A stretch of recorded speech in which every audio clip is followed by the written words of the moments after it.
welcome to the Football Hipsters English Breakfast, the late edition. That's what I'm going to call this. I'm your host, Kris, and we're myself and Ross back in harness once again. I shall say afternoon to you, Ross, and then I shall explain my reasons for us being late. Afternoon to you. Good afternoon. You can call us the English Brunch. Ah, like it. Yes, we are late. As Ross very kindly tweeted yesterday, unfortunately, life gets in the way at times. So we weren't going to leave you hanging. We promised we'd be here every week, and we are here every week. And hey, it's a bank holiday in the UK, so I'm sure our listeners won't mind too much. But nevertheless, Ross, we are here. So we've got some games to talk about. Some interesting, some not so interesting. So we'll go through those, and I know you've got your EFL roundup as usual, and of course your Boss Dross for everyone to look forward to. So, where should we start? Let's start with Chelsea. Because they got a 3-0 victory over Burnley this weekend. Now, Burnley obviously fresh off that 2-0 win at home to Liverpool last week, and they were kind of buoyed by that. They got a little bit of a chasing, I think it's fair to say, in this game. But do you think it's much a game that sort of Sean Dyche will go, yeah, we kind of writ that one off anyway? Or do you think he'll be concerned at just how easy Chelsea made the 3-0 win look? I think it'll be a bit of both, really. There'll be a lot of things that he'll want to work on because he's that kind of manager. But at the end of the day, do you expect much when you go away to Chelsea? Last season, you might have maybe hoped for a point or maybe even better, but this year they just look far too ominous. They're up there with Man City as the two best-looking teams in the league so far, so I'm not sure he'll be too disappointed with the result. The defensive side of it, maybe, but he's that kind of manager that will always chase perfection, even if he can't get it against a team like Chelsea. So it's a bit of a mixed bag, but at the end of the day, I think he'll just be glad to have it done and move on to the next one. Yeah, one more done, one more out the way. Just on Chelsea, obviously we've got a transfer window closes in 2 days' time. How much business do you think they need to do? Because some of their fans have even been quite unhappy, which I find absurd, the amount of money they've spent over the years. But they seem to still feel that they're 2 or 3 players short. They've been linked with Romagnoli from AC Milan and also talk about Kostas Manolis from Roma. There's a few banded about names-wise. Is it just defensively you think they need to strengthen, or is there other areas? Because a certain Cesc Fabregas is also talking about potentially shifting his gears somewhere else. I don't think they're that far off being champions. I mean, we both tipped them to win the title, didn't we? So I can't say that I think the squad needs too much.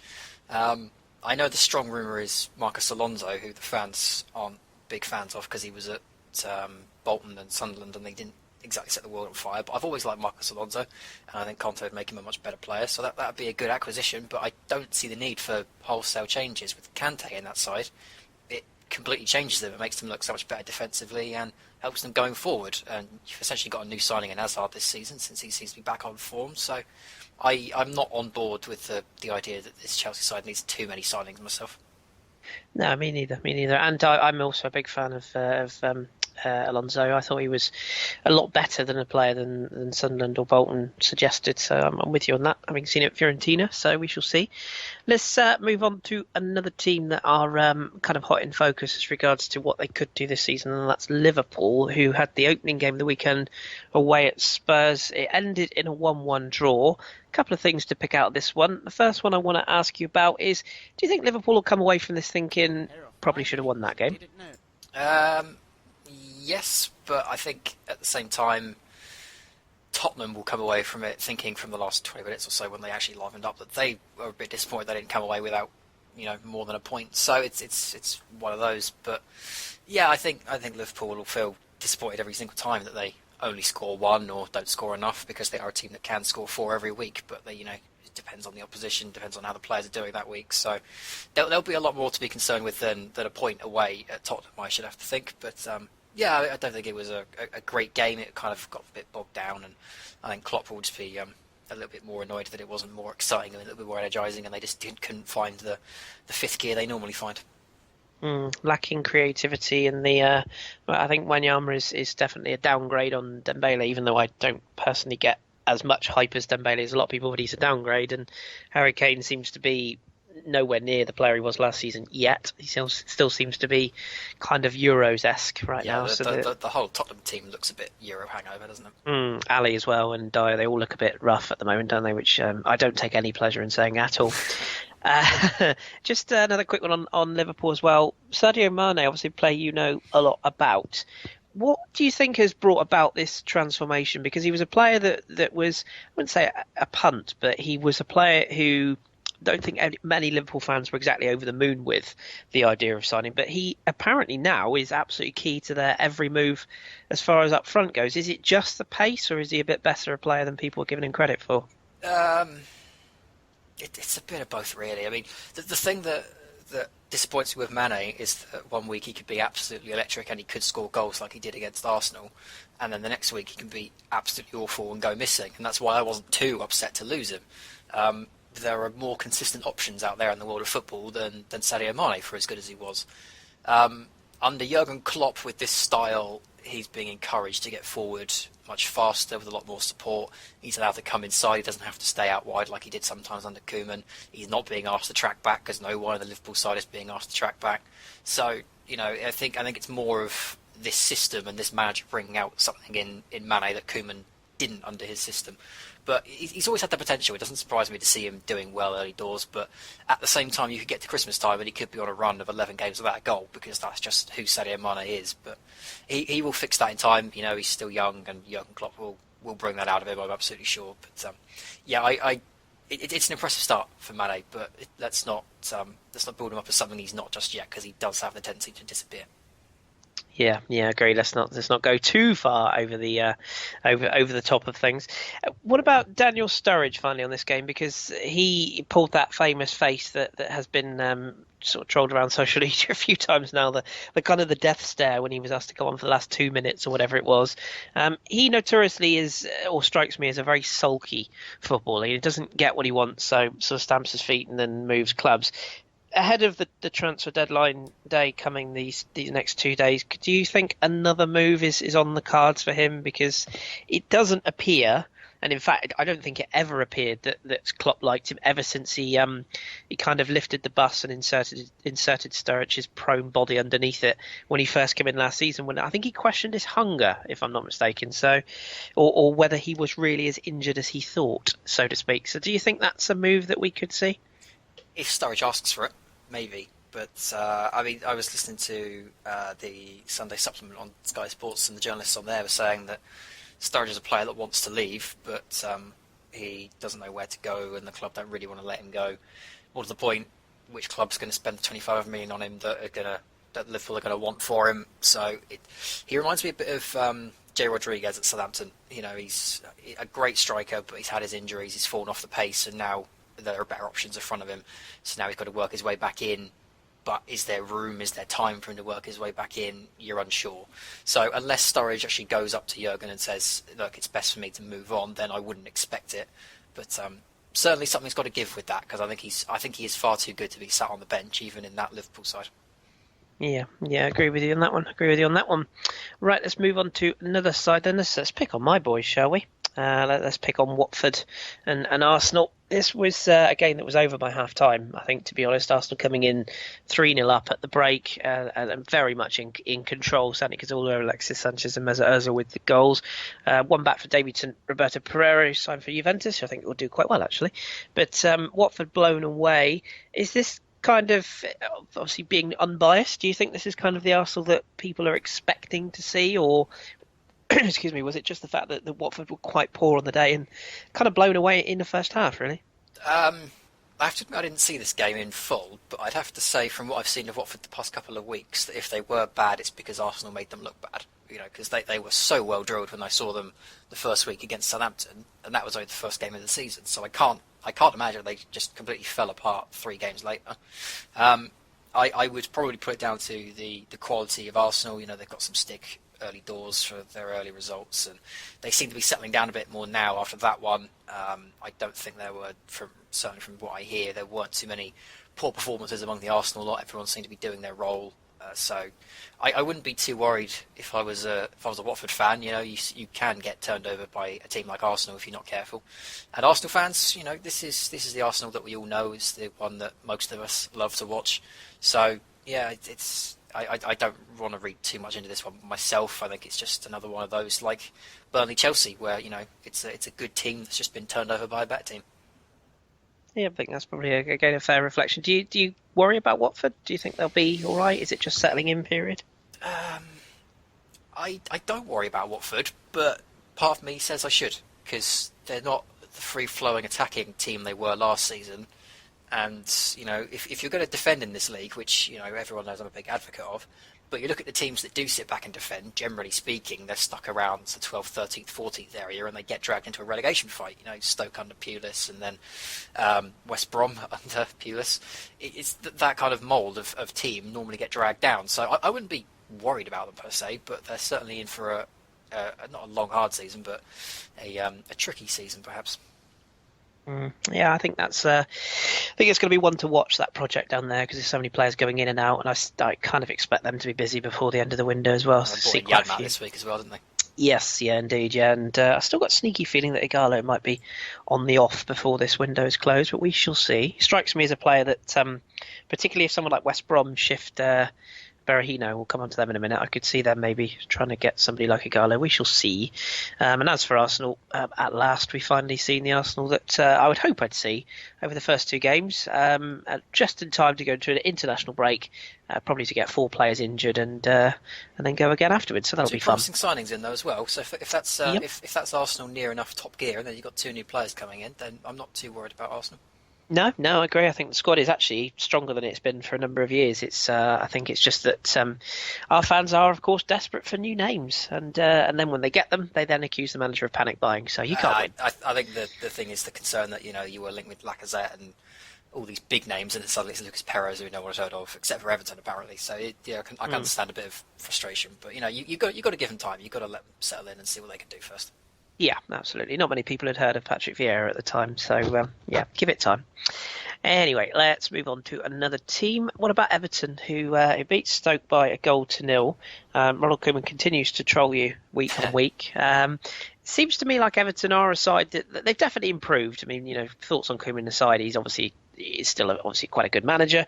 They seem to be a lot more tight. This game being a 1-0 victory says it all, certainly than when they were under Martinez. A little bit lucky with the goal, the penalty coming back off the post, hitting Shea Given in the head and going into the net. We'll start with Everton, then come across to Stoke. Do you think Everton genuinely, 3 games gone, it's hard to tell, but could they be a push for top 4 type of team or just outside? Top 4, I think, is probably a bit of a stretch this season. If Koeman was there last year, I think he probably could have done it. But this season, I think it's probably a bit too much of a stretch with Chelsea back to full strength, with Man City and Man United surely going to be in it, and Arsenal just being Arsenal. So I think top 4 is probably out of their reach this year. But certainly Europe. I mean, Southampton have got the Europa League to contend with. West Ham just look an absolute shadow of themselves without some of their better players in the team. So the big hitters are falling away. All you got to do then is try and bank on a Tottenham fall away, which is I wouldn't say likely after the start of the season, but they're certainly in a lull early doors, so someone can capitalise there. Liverpool always a bit hit and miss, depends on what Liverpool side turns up per week. So there's room for them for the Europa League. I think this is as good as they're going to get. Next year will be the interesting one though, because if Southampton don't have Europe, if West Ham don't have Europe, then there'll be more teams pushing up for it. So this season it's open for them. I think they're favourites for it. Yeah, I think they're definitely going to be one of those teams to watch as the season progresses. And again, another team I expect to be a little bit busy before the end of this window.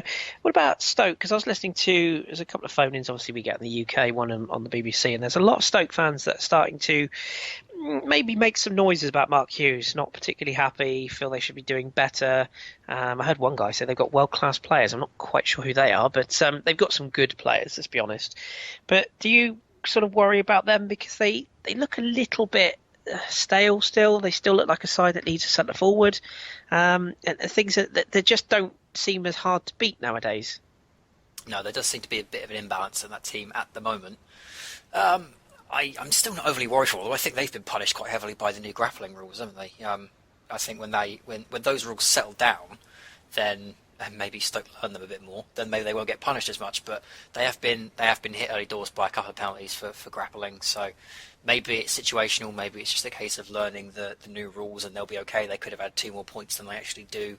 I'm not too worried about them. They do look a team, like I say, that's a bit imbalanced, but I still don't think they're as bad as some of the other teams that are going to be involved in that relegation fight. So I don't worry for them. I still think they'll be around mid-table, but if they finish 12th, then that's still going backwards, isn't it? So maybe the Stoke fans will have a point about them going backwards and maybe regressing. But I'm not overly worried about Stoke. I don't think they're in any threat of relegation or anything like that. No, it's one of those teams that, again, I think there's a few sort of as you said, unbalanced sort of areas of the team. Maybe a few additions might change their way of thinking. What about speaking of a team that's sort of in transition? We've got Leicester. Obviously, the game we have to keep reminding ourselves, the current champions. They got their win after two sort of average performances in the first game, much like Arsenal, really. In fact, identical records. They got a 2-1 victory over Swansea in absolutely soaking conditions. That one really was pouring down.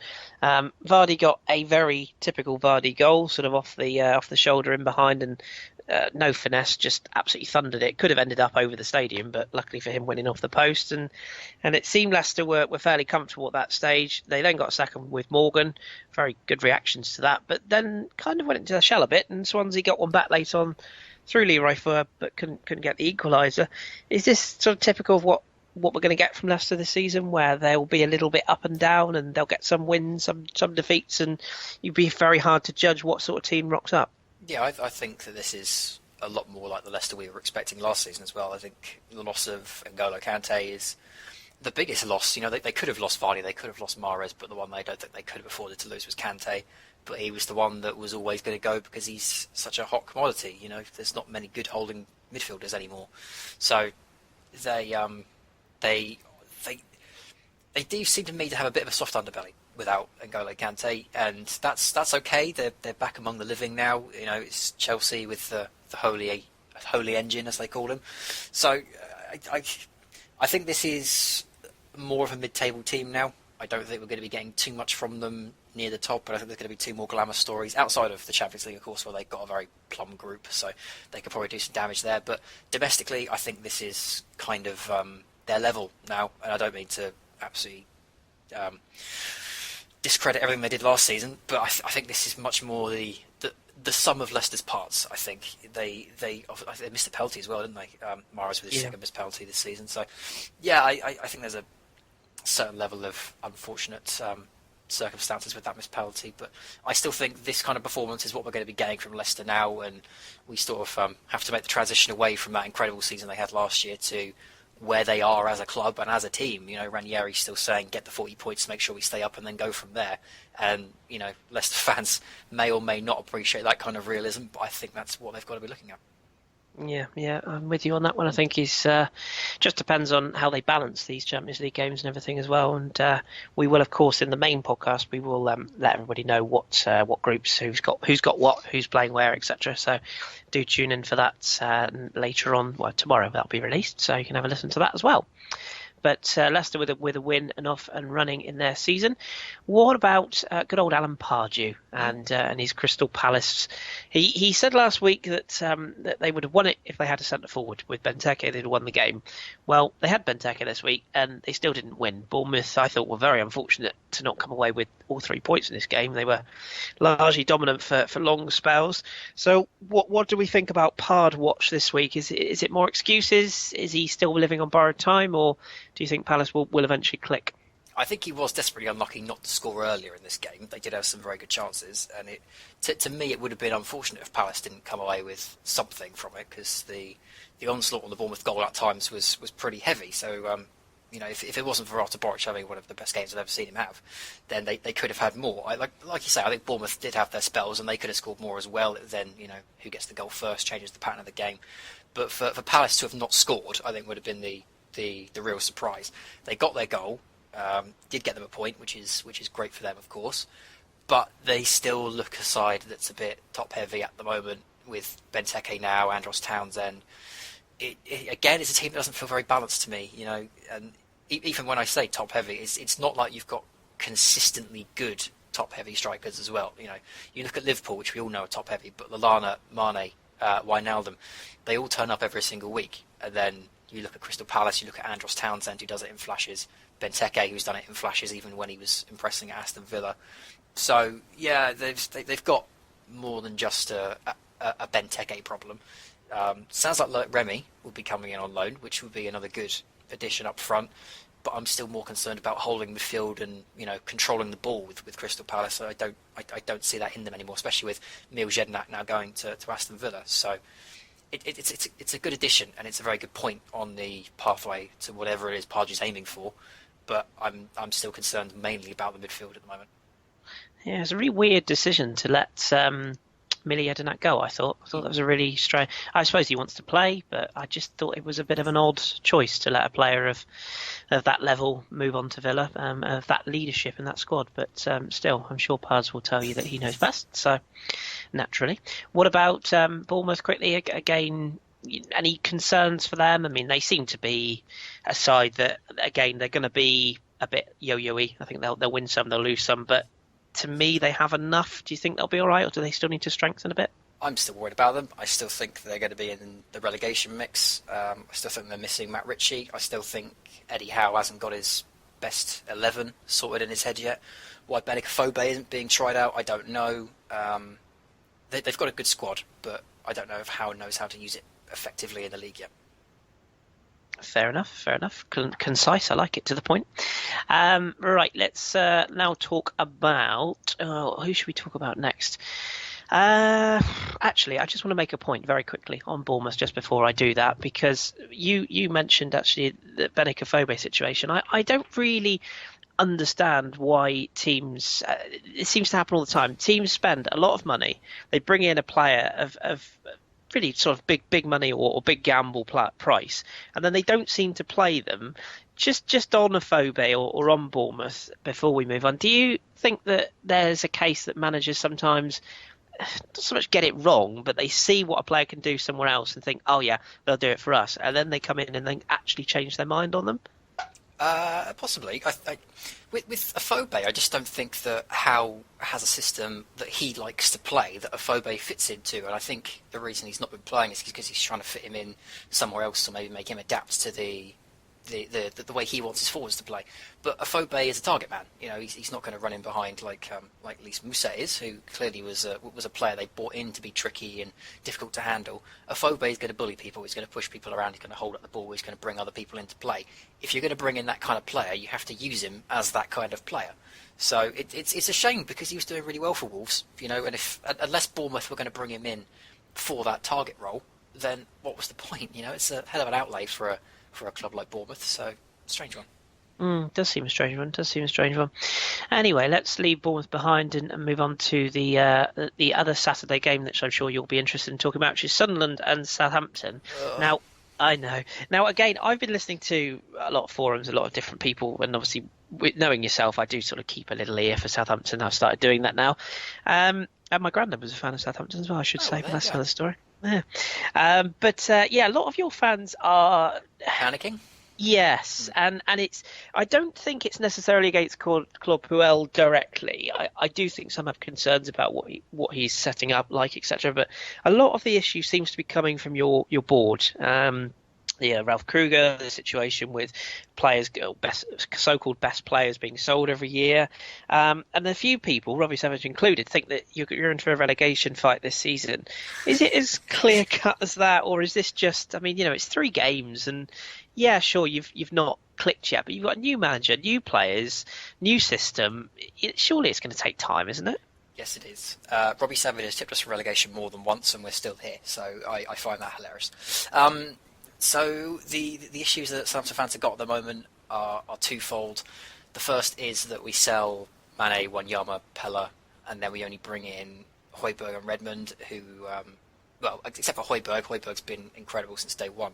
But Redmond in particular, Southampton fans were very upset that he seemed to be the striker that we were going to be bringing in to replace Mane, even though he's not on the same level. Of course, today being Monday, I haven't heard anyone complaining about that, because Sofiane Buffon was confirmed today. So strangely quiet on my Twitter feed about that particular issue. But yes, there is a certain problem among some members of the fan base about how much money gets put out there in player sales, but then how much money gets put back into the team. So I kind of understand that, but we're under a new manager who's going to want to play a different way, so that doesn't bother me too much. The one that concerns me more, and the one that concerns a lot of other Southampton fans, is the diamond. Now, I've never liked diamonds in football. I don't think the formation works very well, especially not in England. But the understanding I have is Puel wants us to learn it because it will do us well in Europe, because it's not so high pressure as the 4-3-3 we used to play under Koeman and Pochettino. It doesn't need so much effort, doesn't need so much running or endeavour. You just need to be able to hold the ball, make it move, etc., and the space will come. Now in Europe, I think that'll do us really well. Domestically, it's struggling at the moment because you've got to first factor in the players that were coming back from internationals, and the fact it's a new manager who speaks good English but not brilliant English. His interviews can be a little tricky to listen to sometimes, so I don't know how his communication skills are with the first team. But it's a new way of playing, and you've got to give it time. We've been very fortunate the past couple of years with Pochettino and Koeman coming in. They played the same styles as the manager that was in there before them. Puel is not adverse to playing 4-3-3 and 4-2-3-1, as I'm sure you can attest from his time in France. But at the same time, he wants us to learn this new formation. He wants us to learn it because of the European campaign to help with player fatigue and that kind of thing. But early doors, it's teething pains.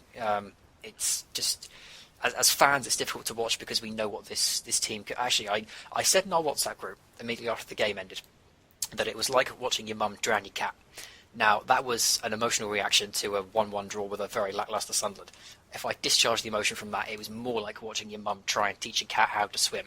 Because we can all see that the cat is struggling. It's not doing what it normally does, and we know how to get the best out of it. You put it back on land, you put it back on a 4-3-3 or a 4-2-3-1, and it looks a lot better and a lot happier.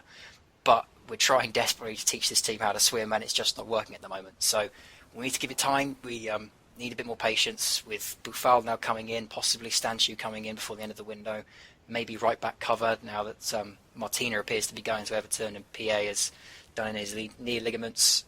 There's still work to be done with this team. So it is disappointing, it is frustrating because I know this team can do a lot better, and I am worried that Arsenal are our next match after the international break, because if we play like that, you will do us an absolute mischief. But you have to give it time. We can't always hit our managerial changes out the park like we did with Koeman and Pochettino. He will still do fine. We can still chop and change managers without too much damage, but you just got to be patient.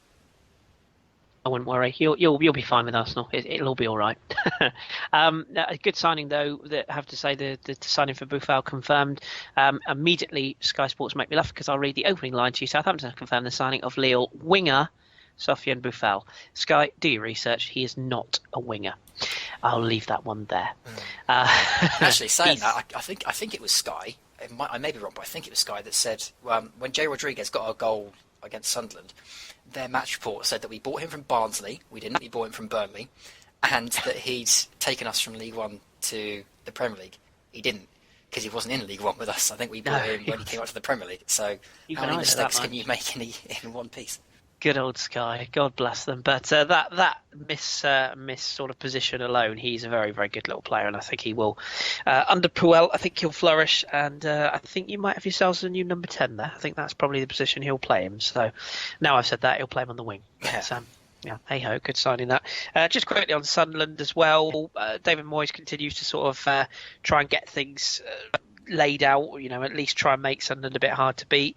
They were, I think, in this game, they were impressive for long spells from what I can gather, and Jermaine Defoe's penalty, I think it's something like 6 away games straight he scored. It was something ridiculous I was reading. But that rings a bell. I vaguely remember them saying a stat similar to that, Yeah, something along those lines, but he's definitely going to be their sort of key force with regards to goal scoring. Would you say that they need to dip into the market to find somebody else to cover that? Because, he is 33 now.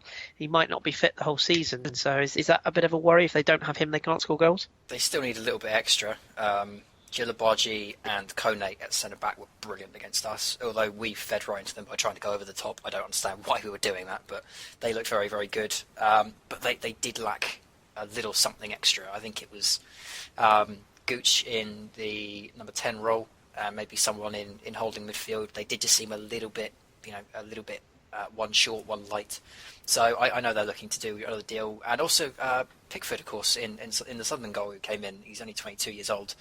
Made a bit of a mistake for the Rodriguez goal, and he did look a bit on and off all game, a bit hot and cold. So by all accounts, they're interested in bringing in Joe Hart. So they may be doing some business for the end of the window. But yeah, they are still a team that looks a little short, and I'm very disappointed to only get a point from them, because that was a team that we really should have been beating. All due respect to Sunderland, in the position they're in now, I think they'll be delighted with a point away at Southampton.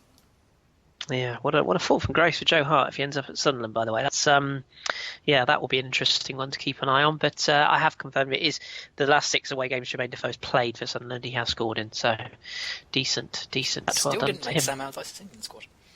No, that's an interesting one, that actually, isn't it? Yeah, I wonder if I wonder if that's a message or not. We shall have to see. But nevertheless, a 1-1 draw, and the evening game. Not a lot to talk about here, other than the fact that Hull were really unlucky. It was absolutely soaking, and Manchester United, they found a way, didn't they? Marcus Rashford coming on. I did like a lot of people saying, see, there's proof Mourinho does give the youngsters a try. He had no other option but to throw him on. Let's be perfectly honest about this. And it was a very stodgy game. It wasn't a lot to talk about in truth, but the points are all that United are going to care about, I guess. Yeah, and the performance is all that Hull are going to care about, because they wouldn't have expected points from Man United, and they still put in a very good defensive showing. So I think they'll both have their positives from that. I can't see past Mike Phelan for the whole job now. I think he's done brilliantly in the 3 Premier League games he's been asked to take on. Rumours there are after Jeff Hendrick of Derby. Still rumours that Jay Rodriguez could go on loan to either Hull or West Brom. That may be in doubt now he scored that goal for us. But they'll be doing some more business, hopefully.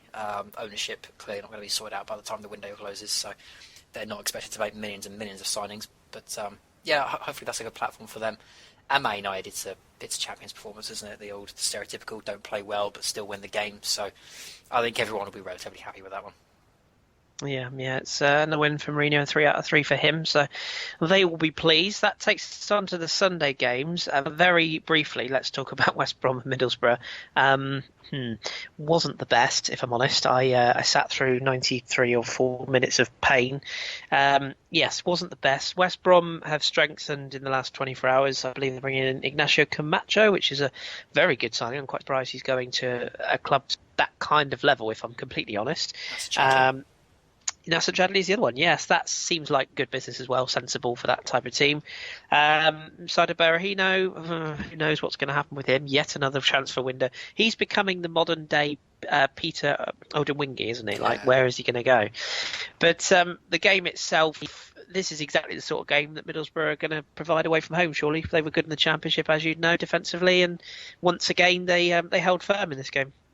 Yeah, I was a little concerned for the performance of both of them, really. They just seemed to both try and shut each other down, so it wasn't a great game to watch. Not a tremendous amount to say about either of them, but I think these are the kind of performances that made me worry Middlesbrough could stay up, and one of the reasons that we all worry for West Brom every year. It's just a very stodgy result, one that neither will be particularly happy with, and it would just be one to forget, I think. Yes, definitely one to forget. And I must admit, I am quite impressed with some of Middlesbrough's players. For sure, I quite like the look of the defender Gibson. Is it their centre back? I think he looks the part. George Friend, whenever he's played, I've quite liked the look of. So, yeah, I think Middlesbrough will be all right, despite my initial concerns about their signings. We shall see. Maybe we're wrong. Who'd have thought? Well, I'd like to be. I'd always like to see Championship teams do well in the Premier League. So I'd love to be wrong, but I still need at least 10 games before I can start making too many more predictions. Yeah, me too. And I'm still not having that kit. I'm sorry. That band is just looks silly. The final game of the weekend was Manchester City's win over West Ham, 3-1. Fairly routine. I mean, Man City were 2 up in 20 minutes, Sterling and Fernandinho, and it was all cruising absolutely fine. And Antonio, who's now in the England squad, I'm reliably informed, got one back for West Ham, and it changed the course of the game for a good 15-20 minutes. West Ham were right in it. But then late, Sterling third capped the victory. Sergio Aguero was a bit of a naughty boy, though, wasn't he? So I hear, yeah. He basically elbows Winston Reid, I think it is, clean in the face. So there might be a lengthy ban coming for him potentially. A question for you though on that incident: if that's let's say Fellaini or trying to think of other players that are a bit naughty, Shawcross, yeah. John O'Shea. Is there more made of it if they do that? I mean, or is it just because Aguero's got that in him? He's not squeaky clean, is he? Well, no, but at the same time, we like to think of him more for his technique and his clever feet. We don't like to think of him as a big, bullish, throwing his arms around kind of player. So, on one hand, it's out of character. On the other hand, it's not.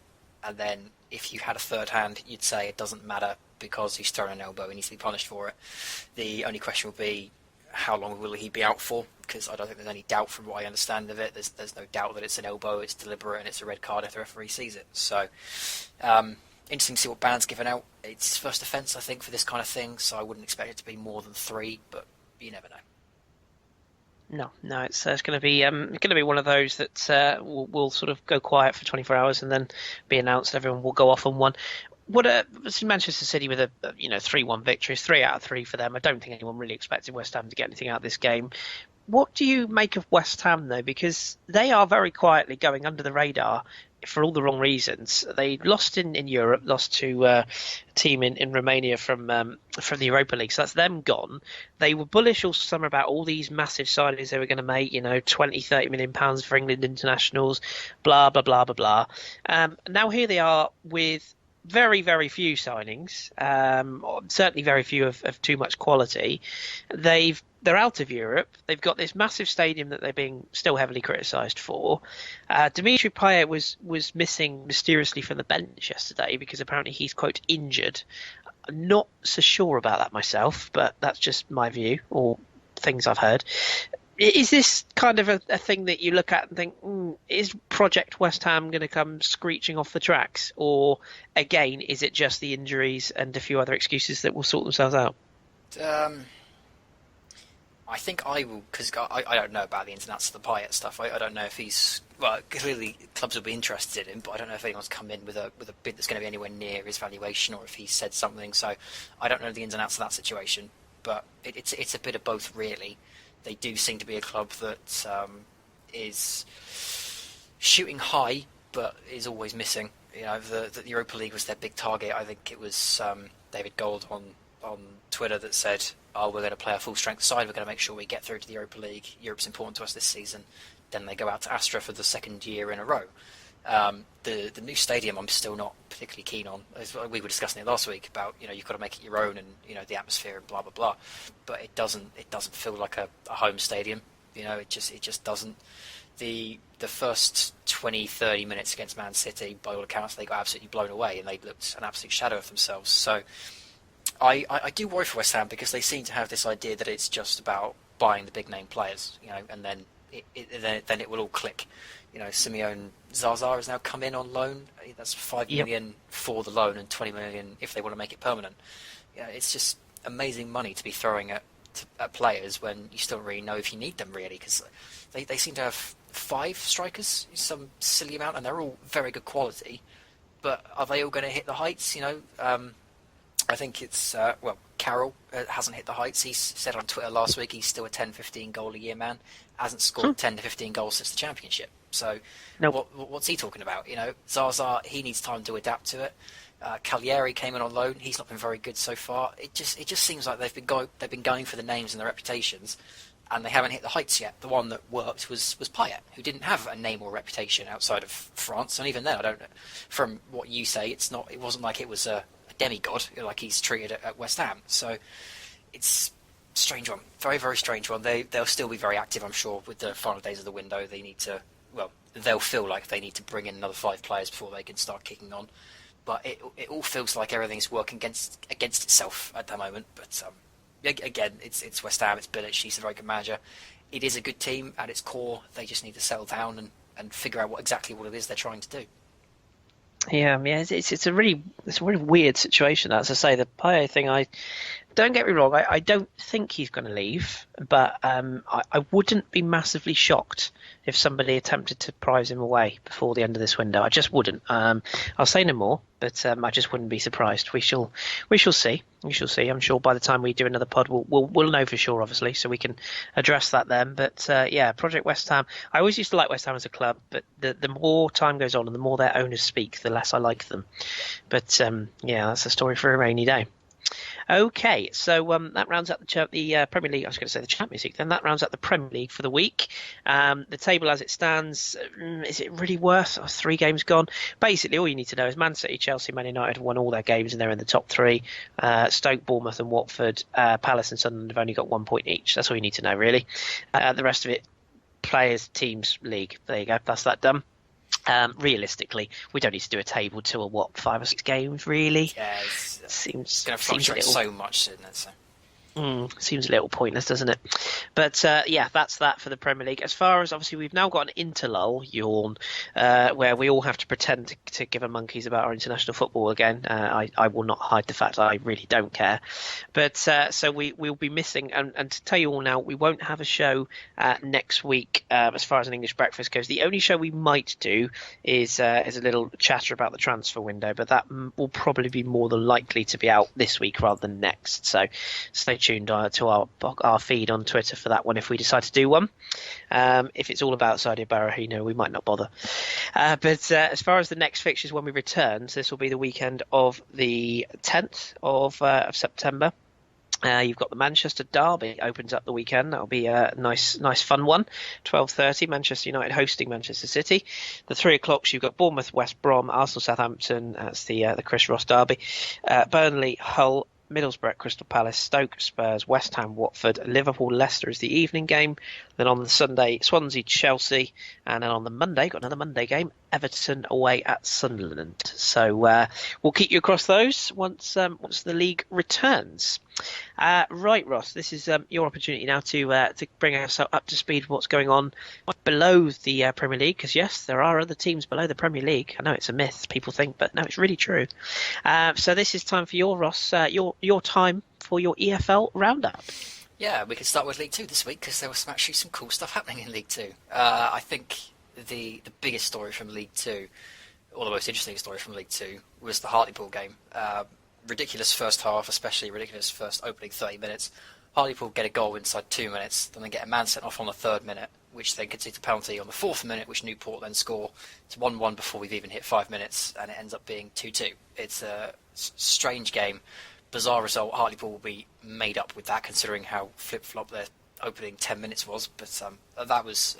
I was just watching Sky Sports News and just watching that come up on the video printer was fantastic. A brilliant first 20 minutes of that game. Grimsby Town, 5-2 over Stevenage. Grimsby, of course, coming back up this year from the I was about to say Blue Square Premier League. It's not called that anymore, is it? I think it's just called the Conference these days. They came back up after X amount of years away, and they've made a pretty good start to life in League Two. But 5-2 over Stevenage is an absolutely fantastic result. Portsmouth seem to be turning things around now as well. They didn't win any of their first 3 games, but they've now won 2 on the bounce. A good win over Exeter. Moving a little further up the table, you've got Doncaster, 4-1 over Yeovil. I'm still very, very torn on Doncaster. I don't like Darren Ferguson there, but they seem to be sticking with him, so best of luck to them. And Morecambe, obviously, is the biggest story, I think, from League Two, because they were not expected to make any sort of inroads into the playoffs this season. But already, 5 games in, admittedly, but they've only lost once and won the other 4. Very good 2-3 win over Accrington Stanley on Saturday. So unless you need anything from Plymouth, Kris, it was. I think that was about it from League Two this week. The only thing I'd say Argyle is that their form is turning around, which is quite nice. Naturally, I'm not going to every game, so I can't call myself a fan. But yeah, they've lost their first 2 games, and everything down here was crisis as usual. And now all of a sudden 3 straight wins, and everything is all rosy again. The victory, 1-0 victory over Blackpool, who are still in dire straits, as you'll probably know. A goal from Bulvitis, I believe it's pronounced, his sister, and Graham Carey, who's people think very highly of down here. I must admit, he looks like a player, much like Conor Hurricane, who you'll probably know, who went to Barnsley. Yeah, I think he's a fan of Conor Hurricane. Yeah, good little player. I think he'll play at a higher level. So that's catapulted Argyle back up to 7th in the table. So again, only 5 games gone, early days, but yeah, I think things are slowly but surely turning around, and back up the table they go. So happy Argyle fans once again. I'd love to see Plymouth Argyle come back up the leagues, because when I first got into football, they were a championship team. So it'd be nice to see them back up there. That's a good old championship team for me. Absolutely, well supported as well. Well supported. So superb. Okay, so that's our EFL roundup for another week. I must have to try and work on some kind of jingle for you. I feel like you need a jingle. We haven't even done League One and the Championship yet. Oh, sorry, I do apologise. Sorry. Look at me jumping ahead. So I'm so busy talking about jingles. Honestly. Right. Let's talk about League One and Championship. It is. Yes, you're right. We'll probably We'll get sued for copyright if we use that. You know how it works. I don't care. Just have glorious and then done. And then done. I'll work on it. Right. Sorry for cutting you off. Let's go for League One and the Championship as well then. Yeah, League One is bit of a I think there are two real standout results in League One this week. The main one is Swindon and Bristol Rovers, which was 0-0 at the time, I think, but it got called off for heavy thunderstorms and heavy rain, I do believe. I don't think that's the longest trip in the world, but that's still, you don't want to go travelling to an away game to then have it called off by rain and thunder. So it's very disappointing to see that game called off, but I suppose under the circumstances, it's a League One pitch, etc., etc. But that's a very disappointing. Very disappointing to see that get called off. The other big one was Walsall and Bury. Now, I think I mentioned in our preview pod that Walsall had lost so many players. 8 of their top goal scorers have been sold on this summer, and they were 3-0 down to Bury, I think by half-time, if memory serves, and they came back to draw 3-3. So, fantastic performance from Walsall. I so hope they do well this year, because they lost so much over the summer. I'd love to see them punching above their weight, really. Other big notable result, I suppose, was Sheffield United finally getting a win, 2-1 over Oxford, which finally moves them off the bottom. First win in 5. Obviously, high hopes for Sheffield United every single season, but they haven't started well, so hopefully that result can turn things around for them. So, Championship then, back in my haven. Just so many results once again from the Championship. Barnsley 4-0 over Rotherham, which is, of course, a local derby. There's a lot of local derbies in that part of the world at the moment, but that's a heavy, heavy loss for Rotherham. And I think, we both agreed that Rotherham would be in danger of relegation this year. I think that kind of result, that kind of performance highlights exactly why. Norwich, such an impressive start to the season, and then get turned over 3-0 away in Birmingham City. That's another huge result that I don't think anyone saw coming, especially by 3 goals, because Norwich are just, at the moment at least, so well organised, so well versed in this division, but 3-0 is a big, big loss. Fulham with a last-minute winner over Blackburn Rovers, poor old Blackburn. They have finally sold Shane Duffy, who obviously had that nightmare week last week. He's now gone to Brighton, but they just can't seem to buy a win at the moment. They will be right down there as contenders for relegation. They have been so poor in the opening 5 games. Brentford Sheffield Wednesday finished 1-1, another game we all expected Sheffield Wednesday to walk through, but very solid point for Brentford. 2 red cards in that game, 1 for each side. It's dodgy start for Sheffield Wednesday. They need to turn that around quickly. Aston Villa losing 3-1 to Bristol City. No one saw that coming either. Good side, Bristol City, but I don't think anyone saw them as the giant killers that they're becoming, because they gave Newcastle a hell of a game a couple of weeks ago as well. Reading, the result 1-0 over Cardiff isn't the main talking point. The main talking point is Asamoah Gyan is about to sign for them on loan, which when he left Sunderland, what was he going on for, like 100k plus wages? And now he's coming back to the Championship to play for Reading. That's a bizarre story as well. Huddersfield Town still haven't lost any of their opening 5 games. They beat Wolves, and of course the Wolves project is something that we've been documenting a lot over the past couple of weeks. That's a great result for them. Ipswich, again, the result isn't the 1-0 win over Preston. Not as interesting as the fact they've just lost Daryl Murphy, and we all know that Ipswich pay people in straws and yoghurt coupons, so the millions they would have got for Daryl Murphy will hopefully get put back into the squad, and they can hopefully add a couple more players to make them a bit more of a challenge near the top of the league. The final few results, not overly interesting, I suppose. Newcastle 2-0 over Brighton, Wigan losing 1-0 to QPR, and then Nottingham Forest beating Leeds 3-1, which is big for both sides, because Leeds, obviously, with their chairman, now sitting 21st, 5 games gone, only 4 points. With an international break, will there be talks? Will Cellino be having a little word in Gary Monk's ear? We don't know, but certainly would not be overly staggered to come back from international break to find his job was then gone. Not that I'm predicting that, by the way, but still wouldn't be surprised. And then the big news from Nottingham Forest, the one that breaks my heart, Ollie Burke, documented him over the past couple of weeks as well. He scored the 3rd for Nottingham Forest on the weekend. Really, really great goal. Turned one man from a throw-in, pushed another one out of the way, and scored from about 20 degrees from the post. It's a fantastic goal. And after the game, Philip Montagnier says he's not going anywhere. We fully expect him to be a Nottingham Forest player by the end of the window. And then Sunday evening, he's revealed to be in Leipzig holding a new shirt. He's now moved to Germany for £15 million. That is crushing for me, because Kris gets to watch Lacazette in Ligue 1, one of his favourite players, and Tom gets to watch Asensio in the Spanish league. Spain, yeah. Don't know where the name of that league's gone. La Liga, there it is. He gets to watch Asensio, and I had Ollie Burke, and now he's been taken from me. That feels very cruel, but 15 million is a good price. I'm surprised that he's chosen Leipzig over some of the other clubs that were apparently in for him, but he will come back to England for at least double that price eventually. He's going to be a massive star, and I hand him over to Drew with a humble heart and a tear in my eye. But I'm hopeful for what he can do in Leipzig. He's a very good player, and from what I understand of Leipzig and the way they're setting themselves up now, he'll be playing in that first team and he'll be progressing very well. So hopefully Drew can keep you up to date with him over the course of the next season. But that's a crushing personal loss for me. Yes, yeah, your heart bleeds, and I understand what you mean with the Lacazette thing. It still to this day upsets me, but yeah, I suppose the only thing we can hope is that he actually does have a good career over there, because it's going to be tough. It's going to be tough. I said on Twitter I don't want him to turn out like Dale Jennings, because he left Tranmere for Bayern Munich, and it was thought he was going to be the next big thing, and they just completely died in that Bayern Munich youth setup. So I'm hopeful that a team like Leipzig, who, as I understand it, are investing heavily in the youth, will be able to play him and give him the game time and coach him into being the player that I know he can be. Yep. I think you're right. But we'll keep an eye on him, of course. Here he'll have to be our hipster following. We always like to follow players that have gone abroad to hone their craft. So we'll keep you across his progress and see how he gets on over there. But best of luck to him. Okay, I think that'll do us for this week, other than, of course, your Ross's Boss and Ross's Dross segment, so which also needs a jingle. So who have you gone for your Dross this week? Let's start negative and get positive.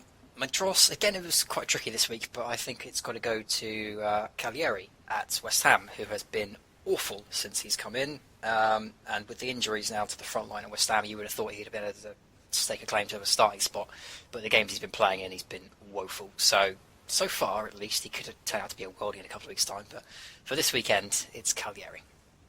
Fair enough. And what about your boss? Artur Boruc of Bournemouth, who was fantastic, saved a penalty, made some really good saves, and even a typically eccentric one where a cross was coming straight out of his net, and even as he's falling back, he still manages to palm it over. But he was brilliant. He was the reason that the Crystal Palace didn't get more goals. So fantastic performance from Artur Boruc. You won't see too many performances like that from him, but when they come around, they're worth noting. Yeah, I think that's a good shout. Good shout.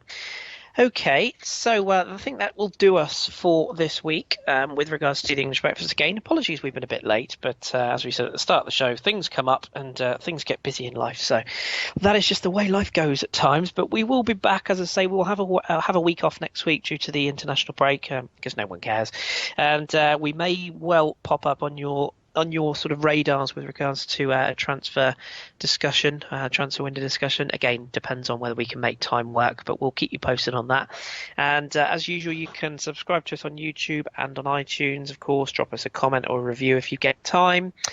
You can also contact us at the FH Podcast on Twitter. Send us your thoughts and feelings on anything. We will try our best to get across to it if there's anything you want us to bring up, and of course questions. And a final plug is our GoFundMe page, which is for our SoundCloud purchase. We've had some lovely donations from a couple of people already, and we really appreciate those. So if you do want to contribute towards this podcast, we are trying to pay for a SoundCloud channel, basically, so that we can bring ourselves to you in full Technicolor. If you go to the GoFundMe page and look up the Football Hipsters podcast, there's links on our Twitter page as well. You can find out how to donate us a couple of coins. So if you want to do that, then please feel free. And yes, that's about it from us. So Ross, thank you very much for your time this afternoon. No, pleasure as ever. And you'll of course be back, whether it be on the Transfer Pod or of course on the English Breakfast. We will return, and we haven't forgotten about Danny. He will be back, I promise. We haven't buried him in a cupboard or anything, or locked him in a cupboard. He's still here. He's just a miserable git. So he'll be back soon. But thank you as ever, Ross. We have been the Football Hipsters. This has been the English Breakfast Podcast. Enjoy your international break, if that's even possible. Not sure it is. And we'll be back with the real stuff in 2 weeks' time.